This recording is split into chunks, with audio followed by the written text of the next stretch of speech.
মাত্র কয়েক মিনিটের দেরি, আর সেই দেরিতেই থমকে গেল এক শিক্ষার্থীর বহুদিনের স্বপ্ন।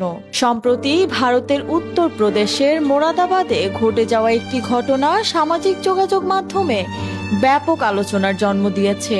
ভাইরাল হওয়া একটি ভিডিওতে দেখা যায় নিট পরীক্ষায় অংশ নিতে আসা এক শিক্ষার্থী নির্ধারিত সময়ের কয়েক মিনিট পরে কেন্দ্রে পৌঁছালে তাকে ভেতরে প্রবেশ করতে দেওয়া হয়নি। কেন্দ্রের মূল ফটক বন্ধ করে দেওয়া হয় এবং দায়িত্বপ্রাপ্ত কর্মকর্তারা পরীক্ষার নিয়মের কথা উল্লেখ করে তাকে ফিরিয়ে দেন। এ সময় নিজের মেয়ের স্বপ্ন ভেঙে যেতে দেখে কেন্দ্রের সামনেই কান্নায় ভেঙে পড়েন তার বাবা।